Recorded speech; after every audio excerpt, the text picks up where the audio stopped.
귀한 찬송 불러주신 성가대원 여러분께 감사드립니다. 하나님 아버지와 주 예수 그리스도로부터 오는 은혜와 평강이 이 자리에 계신 여러분들과 함께하기 바랍니다. 오늘은 우리나라 고려 말의 이야기를 먼저 말씀드리고 시작하겠습니다. 1388년 이성계는 유화도 회군을 결심하였습니다. 이성계는 다섯째 아들 이방원에게 고려의 마지막 정신적인 지주였던 포은 정몽주의 의향을 타진케 하였습니다. 정몽주를 찾은 이방원은 그 유명한 시를 지었죠. 하여가라는 시를 읊어댔습니다. 이런들 어떠하리 저런들 어떠하리 만수산 드렁치기 얽혀진들 어떠하리 우리도 이같이 얽혀져서 100년까지 누리리라 라고 하였습니다. 이 달콤한 유혹에 대하여 정몽주가 응답한 시가 단심가라는 시입니다. 이 몸이 죽고 죽어 100번 고쳐 죽어 백골이 진토되어 넋이라도 잊고 없고 님 향한 일편단심이야 가실 줄이 있으랴. 정몽주의 이 단심가에 대해서 말씀드리는 것은 나라를 잃을 뻔하였던 우리 선조들이 이러한 마음으로 나라를 세워 일으켰다는 것입니다. 1910년 경술년 8월 29일 월요일에 대한제국이 일본 제국에 병합되면서 한일병합의 경술국치의 날이 되었습니다. 나라를 잃은 슬픔에 잠겨있던 우리 선조들은 김인년 1919년 3월 1일에 일본 제국의 강압적인 식민 정책에 항거하여 나라의 민족 독립운동을 부르짖게 되었습니다. 만약 그 당시에 우리 선조들이 이방원처럼 하여가를 노래하였다면 어떻게 되었을까요? 이런들 어떠하리 저런들 어떠하리.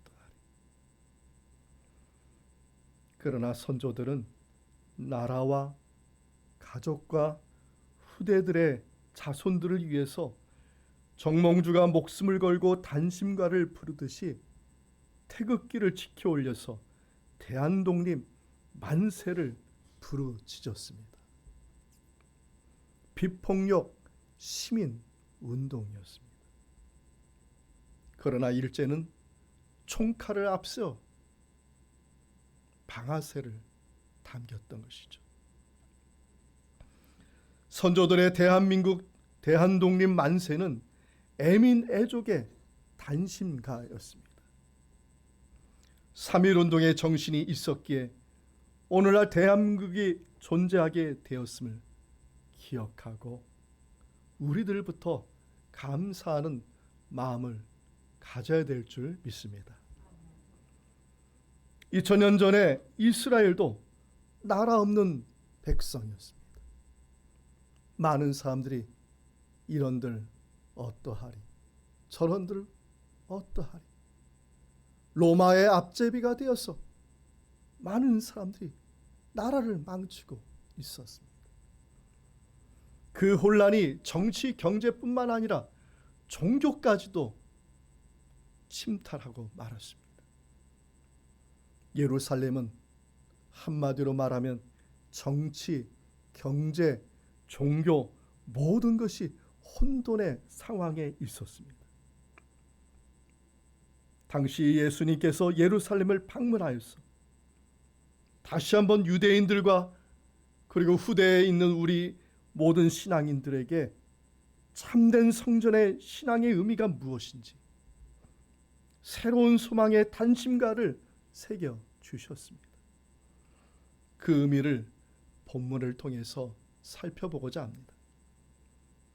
예수님께서 이 세상에 오셔서 베푸신 첫 번째 표적이 물을 포도주로 변화시키는 가나의 혼인 잔치였습니다. 이 표적을 보여주시고 예수님은 가버나움을 지나서 예루살렘을 향하여 순례의 길을 가셨습니다. 당시 유대 사람들은 절기가 되면은 많은 사람들이 예루살렘으로 순례의 길을 가게 되었어요. 이때가 바로 지금 오늘 본문이 유월절의 때였고, 유월절의 의미는 이스라엘 백성들의 큰 의미가 있었습니다. 예수님도 제자들과 함께 순례의 길을 떠나게 됐는데, 이때가 지금 첫 번째 공생일을 하는 그 해였습니다. 유월절 절기에 대해서 여러분도 잘 아시다시피 이스라엘이 출애굽하는 전날 밤에 죽음의 사자가 이스라엘 민족을 뛰어넘어가는 그러한 패스오버, 넘어갔다 해서 유월절 절기라고 이렇게 정하지 않았습니까? 그것을 통해서 이스라엘 백성들은 구원받게 되고 홍해 바다를 건너서 가나안을 들어갈 수가 있게 된 것입니다. 예루살렘에 방문하신 예수님은 성전에서 기가 막힌 광경을 보았습니다. 거룩한 성전이 침탈되고 있었던 것이죠. 나라도 없으니까, 정치도 혼란하니까 이제 성전도 혼란한 거예요. 성전이 장사꾼들의 장터로 변하고 있었던 것입니다. 타락과 탐욕의 온상지로 변질된 성전의 모습이 그대로 유대인의 신앙의 모습이라고 할 수가 있었던 것이죠. 그 성전의 모습을 보면 그 성도들의 신앙의 정도를 알 수가 있어요. 제가 청년 시절에 어느 목사님께서 부흥집회 교회에 오셨는데 처음으로 딱 보시는 것이 성전이 얼마나 청결한가 그것부터 보시더라. 단상에 딱 올라오자마자 먼지가 하나 없는지 다 들어보시고, 그리고 하신 말씀이 이 제단을 섬기는 자는 축복받을지어다. 진짜 축복받더라고요, 그 사람. 이방원의 하여가와 같이 되어버렸어요, 예루살렘. 이런들 어떠하리, 저런들 어떠하리. 그러나 중심의 마음을 변치 않은 정몽주의 단신과 같이 예수님은 노끈과 채찍을 들어서 장사꾼들의 상을 엎으시고 쫓아내 버리셨습니다. 이제 봄철이 되었어요. 겨울에 묵었던 먼지를 이제 다 털어내는, 아마 집집마다 대청소를 하실 것입니다. 근데 청소할 것이 한두 가지가 아니에요. 옷도 빨아야 되고 이불도 널어야 되고. 청소하신 분은 다 아시죠? 저만 그런가요? 공감을 안 하시는데 마음 잡고 해야 돼요. 네. 새롭게 시작하자, 새 마음을 갖자, 이런 마음을 갖기 때문에 대청소를 할 수가 있는 것입니다. 성전을 방문했던 제자들이 예수님의 모습을 보셨어요. 노끈으로 채찍을 만드셔서 쫓아내시는 예수님의 모습을 보시면서 이 제자들이 무엇을 봤냐면 예수님이 화를 내고 분내는 걸 보지 않았어요. 많은 사람들이 이 부분에 대해서 예수님이 화를 냈으니까 기독교인들이 화를 내는 게 당연하다 이렇게 생각해요. 절대 그렇지 않습니다. 제자들의 그 모습을 보면서 무엇을 기억했느냐? 본문 17절 말씀입니다. 말씀을 우리 함께 읽겠습니다.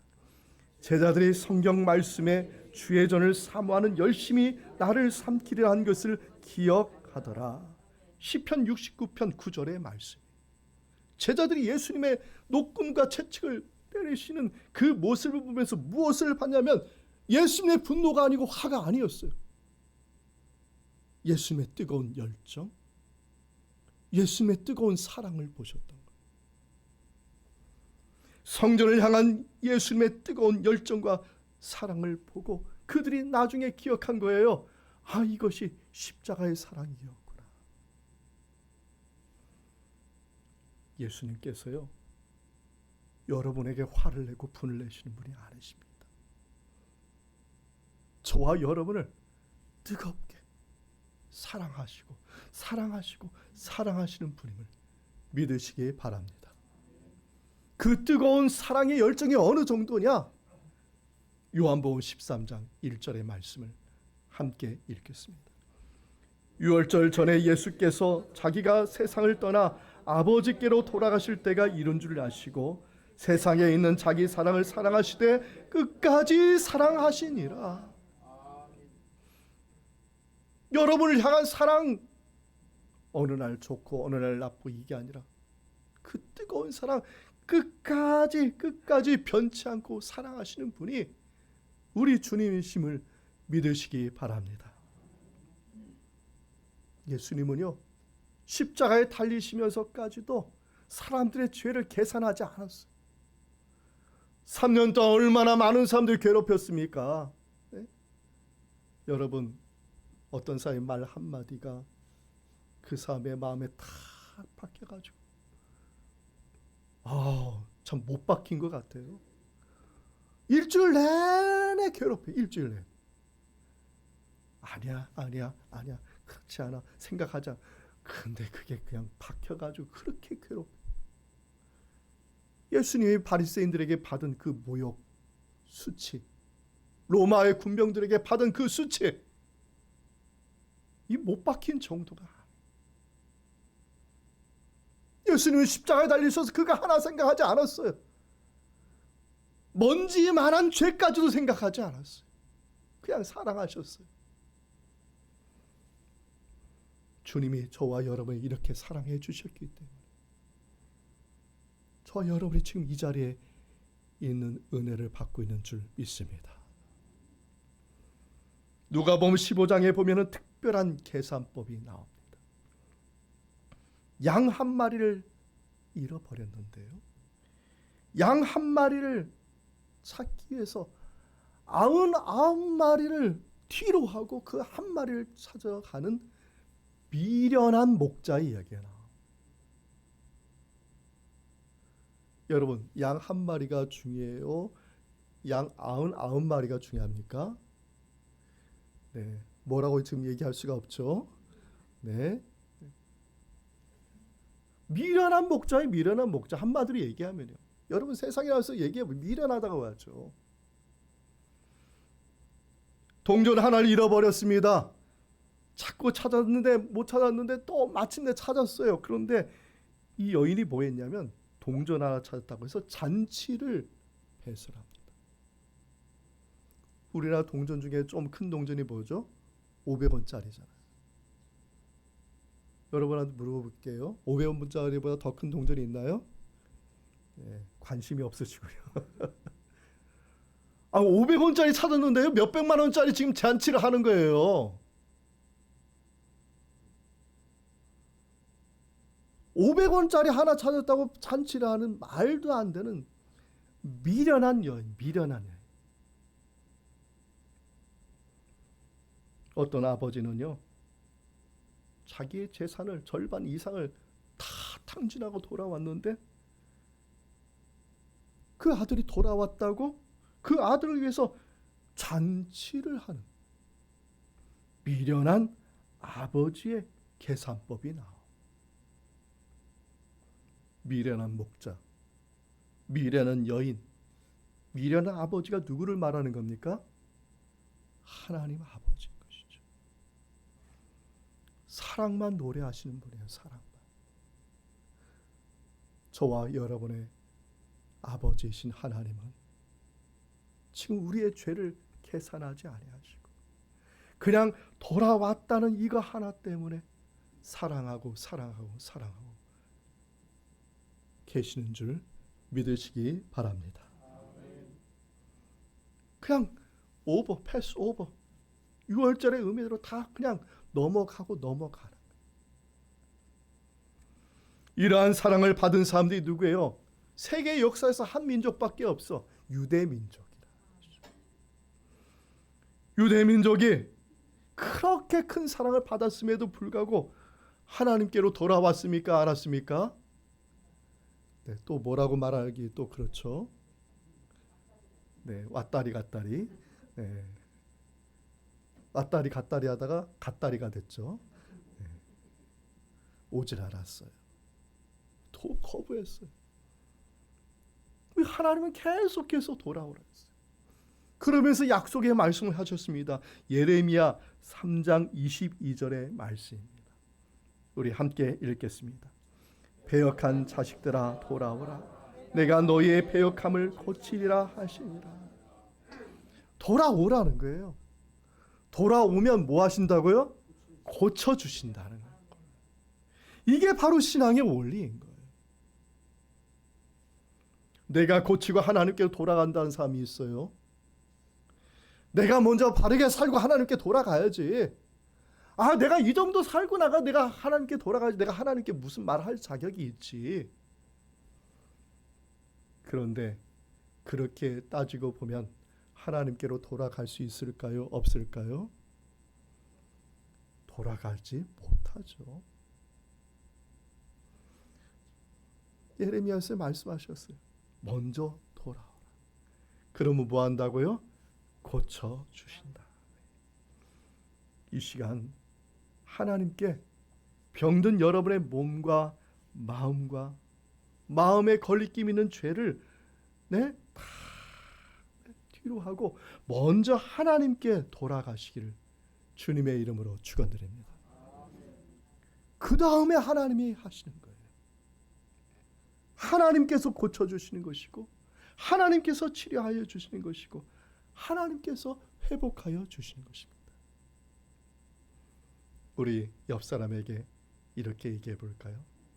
먼저 하나님께 돌아갑시다. 네. 먼저 하나님께 돌아가. 할렐루야. 먼저 하나님께. 다른 거 생각하지 마십시오. 사람도 보지 말고 세상도 보지 말고 하나님만 보세요. 그런데 이스라엘은 그렇지 못했다는 것이죠. 예수님 당시에 유대인들이 고쳐지지 않고 변화되지 않는 이유가 뭐냐면 먼저 하나님께 돌아가지 않아요. 몸만 갔어요. 뭐가 안 갔어요? 마음이 안 간 겁니다. 본문에 나온 예수님께서 예루살렘 방문을 지금 공생의 3년의 첫 번째 해에 지금 말씀하는 거예요. 요한복음. 근데 마태, 마가, 누가복음은 똑같은 내용을 언제 기록하냐면 공생의 마지막 3년째 십자가에 달리기 전에 이때 지금 말하고 있습니다. 제가 질문 드리겠습니다. 6월절이 되면은 유대인들은 예루살렘에 언제 갔습니까? 매해 갔죠? 매해 갔어요. 예수님도 당연히 매해 가셨죠. 그러면 지금 요한복음에 지금 기록된 이것은 예수님께서 예루살렘 첫 번째로 방문하실 때 노끈과 채찍을 들어서 장사꾼들을 쫓아내셨어요. 성전을 정결하게 하셨어요. 그리고 마태, 마가, 누가복음에 따라서 예수님은 3년 후에도 또 오셨어요. 근데 성전은 변화되지 않은 것이죠. 그래서 예수님께서 다시 그 장사꾼을 쫓아내셨다는 것입니다. 그럼 무슨 말이에요? 유대인들이 변화됐습니까? 변화되지 않았습니까? 변화되지 않은 것이죠. 유대인들이 단지 성전의 문만 밟았을 뿐이고 희생제물만 드렸을 뿐인 거예요. 현실은 마음은 딴 데 가 있는 거예요. 그 마음이 어디 가 있느냐? 예레미야서 19장에 보면은 잘 나와 있습니다. 그 당시 유대인들도 성전에 희생제물을 잘 드렸어요. 성전 문을 잘 왔다 갔다 했어요. 근데 하나님께서 뭐라고 했냐면 너희는 성전을 불결하게 하였다. 아니 희생제물도 잘 드리고 성전도 잘 왔다 갔다 하고 때를 따라서 왔다 갔다 했는데 하나님께서 뭐라고 말씀했냐면 성전을 불결하게 만들었다. 왜 그런 말씀을 하셨냐면은 당시 유대인들, 이스라엘 백성들이 성전에서 예배를 드리고 제물을 드리고 나서 뒤로 돌아서 어디로 갔냐면 흰농 골짜기로 막 달려가. 흰농 골짜기는 뭐가 있냐면 우상 신전이 있는 겁니다.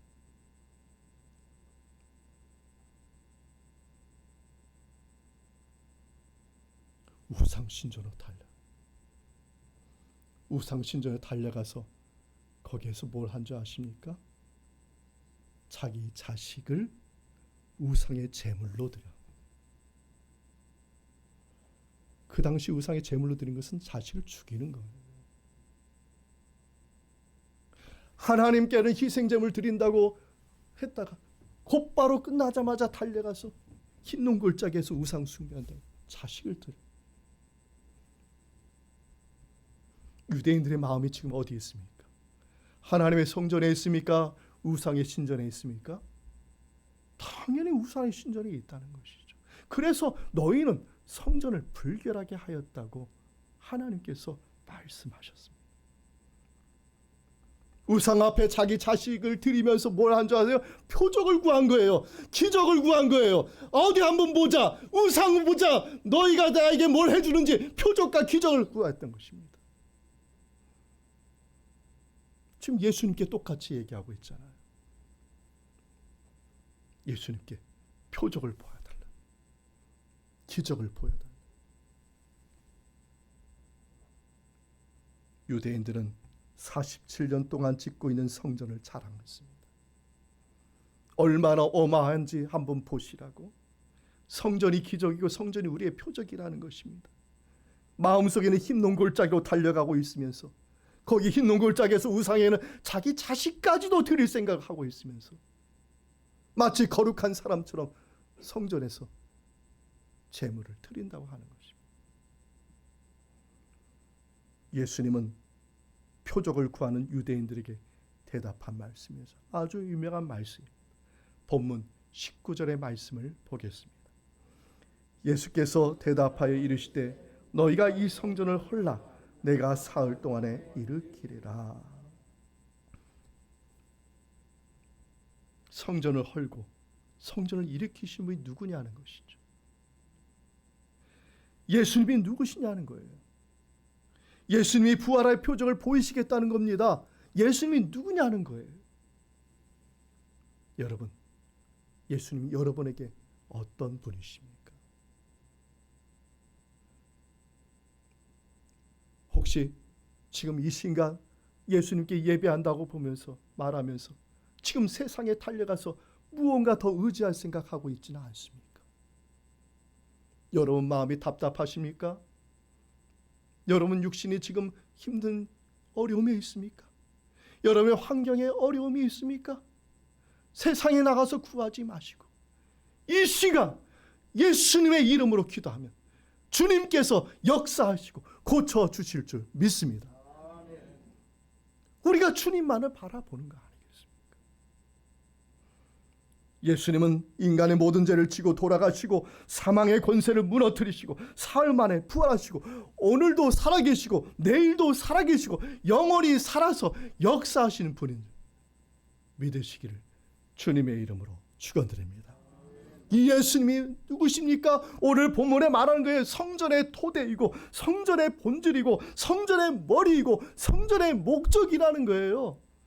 본문 21절의 말씀을 우리 함께 읽겠습니다.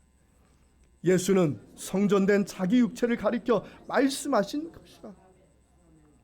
예수님의 몸이 성전이에요. 물을 포도주로 바꾼 것과 같이 새로운 기적의 표적의 역사를 보여주시는데 그것이 무엇이냐? 옛 성전은 다 무너지고 이제 새 성전을 너에게 주시겠다는 것. 그 새 성전이 누구냐? 예수 그리스도라는 것입니다. 하나님께서 지금 우리를 부르시고 계십니다. 저와 여러분의 마음속에 예수님이 성전이 되어주시기를 원하시는 줄 믿습니다. 여러분 마음속에 지금 성전이 있어요. 육신은 비록 연약할지만 여러분 마음에 성전이 있습니다. 예수님을 내가 믿고 있으면 예수님이 곧 성전이요 그 성전에서 하나님께서 역사하신 놀라운 은총이 있는 것이죠. 이 시간 이러한 믿음이 우리 모두에게 충만하기를 바랍니다. 이것이 표적이에요. 무너졌다 세우는 게 아니라 무엇이 표적이냐? 여러분 마음속에 예수를 믿고 있느냐? 그 예수님이 여러분의 성전이 되어주신 이것이 표적이라는 것이죠. 그러면 우리들의 마음속에 예수님께서 성전이 되어주고 계신다면 우리는 어떤 반응이 나와야 되느냐는 것입니다. 마지막으로 우리가 정리할 말씀입니다. 본문 23절을 보면은 예수님께서 유월절 동안에 예루살렘에 머물면서 여러 표적을 행하셨어요. 예루살렘에서 그냥 가신 것이 아니라 그곳에 있으면서 말씀을 가르치셨죠. 실로암의 연못에서 치료를 하셨죠. 또 병든 자를 고치셨어요. 이 표적을 보시면서 사람들은 다 예수님께 몰려온 거예요. 그래서 예루살렘에서 많은 사람들이 예수님을 믿었다. 할렐루야. 예수님을 믿었어요. 그런데 놀라운 말씀이 이어지고 있습니다. 본문 24절 말씀을 함께 읽겠습니다. 예수는 그의 몸을 그들에게 의탁하지 아니하셨으니 이는 친히 모든 사람을 아심이요. 그들이 누구냐? 내가 예수님 믿겠다고 하는 사람이에요. 나는 예수님 믿는다고 하는 사람이에요. 지금 그들에게 의탁하지, 예수님 몸을 의탁하지 않겠다. 의탁이란 이 말이 헬라어로 믿음이라는 뜻입니다. 예수님을 믿겠다는 그 믿음 가운데 예수님께서 예수님의 몸이 들어가지 않겠다는 거예요. 본문 21절에서 예수님의 몸이 뭐라고 했죠? 성전이라고.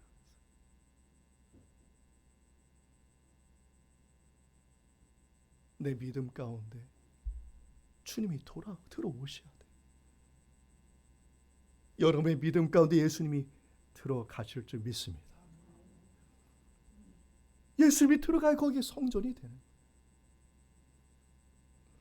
예수님은 그들에게 성전 되어 주지 않으시겠다. 왜 예수님은 그 사람들에게 성전이 되어 주지 않은 걸까요? 예수님 그들의 마음을 아셨어요. 교만한 마음. 결코 예수님의 십자가를 자랑하지 않을 사람들. 교만은요, 모든 죄의 씨앗입니다. 하여튼 모든 죄에 보면 다 교만이 들어요. 인간의 교만이 다 들어가 있어요. 사랑하는 성도 여러분, 여러분 마음속에 지금 주님이 계시고 여러분의 마음의 일부분이 성전이 아니에요. 자꾸 우리는 예수님을 자꾸 작게 만들려고, 작게 마음속에 예수님이 성전된 성전을 작게 만들어 먼지 마도 작게 만들어. 나머지는 다 내가 누리려고. 아니, 여러분 마음이 성전이에요. 할렐루야. 예수님이 들어가시면 여러분 마음이 성전이에요. 마음이 성전. 여러분 성전에서 오늘 예배 드리면서 뭐 하셨습니까? 주님 찬양하셨죠? 주님 경배하셨죠? 주님 영광 돌리셨죠? 성전에서 하는 게 이거예요. 여러분 마음의 성전이, 예수님이 성전이 되어주시면 여러분이 해야 될 반응이 뭐예요? 주님을 찬양하는 거예요. 할렐루야. 주님을 자랑하는 거예요. 할렐루야. 주님께 감사하는 거예요. 이게 자연스러운 것이죠. 그래서 사도 바울이 고린도전서 1장 31절에 아주 유명한 말씀하셨습니다. 우리 말씀을 함께 읽겠습니다. 기록된 바 자랑하는 자는 주 안에서 자랑하라 함과 같게 하려 함이라. 주 안에서 자랑하는 게 이게 자랑. 고린도전서 1장 27절과 28절에 선포하기를 하나님께서 세상의 미래한 것들을 택하셨다고 말씀하셨습니다. 세상의 약한 것들을 택하셨다고 말씀하셨습니다. 세상의 천한 것들과 멸시받는 것들과 없는 것들을 택하셨다고 말씀하셨습니다. 그리고 그들을 통해서 세상을 부끄럽게 하신다고 말씀하셨습니다. 그 세상을 부끄럽게 하는 것이 무엇입니까? 예수 그리스도이시죠. 십자가의 은혜 아니겠습니까? 여러분 세상을 이기고 싶습니까? 주님을 자랑하시기를 축원드립니다. 세상을 이기고 싶습니까? 여러분, 예수님의 십자가를 자랑하십시오. 이것이 세상을 이기는 지혜인 것이죠. 말씀을 정리하겠습니다. 마음이 주님의 성전입니다. 일부분이 아닙니다. 절대로 여러분 마음 온전하게 지금 가지고 있는 마음에 지금 예수님께서 온전하게 와 계신 줄 믿습니다. 제가 한번 질문할 때 한번 손 들어보세요. 지금 예수님께서 여러분 마음에 오시는데요, 마음의 이 부분만 예수님이 오셨으면 좋겠다. 손 들어보십시오. 의심스러운데요. 네. 그럼 마음이 이만한데 예수님께서 이만큼만 와주시기를 바라시면 손 들어보십시오. 없으시죠. 예수님이 내 마음에 오시면 내 마음 다 예수님이 와주시기를 바랍니다. 할렐루야. 예수님이 오신 곳이 성전인 것이죠. 마음의 성전에서 나오는 성도의 자연스러운 반응은 주님을 찬양하는 겁니다. 비록 내 삶이 어렵고 힘들지라도 눈물 흘리면서 찬양하고 감사하는 것입니다. 주님을 자랑하는 것이. 단심가의 단자가 무슨 단자죠? 아시죠? 붉을 단자입니다. 내 안에 예수 그리스도의 십자가의 보혈이 흘러넘치는 그 은혜가 내 자랑이고 내 감사고 내 찬양인 거예요. 이게 단심가인 거예요. 남아있는 사순절 마음으로부터 이 은혜가 충만하여서 오직 주님만 자랑하고 감사하는 우리 모두가 다 되기를 주님의 이름으로 축원드립니다. 이 말씀의 은총이 예수 그리스도 안에서 여러분의 마음과 생각을 지키시기 바랍니다.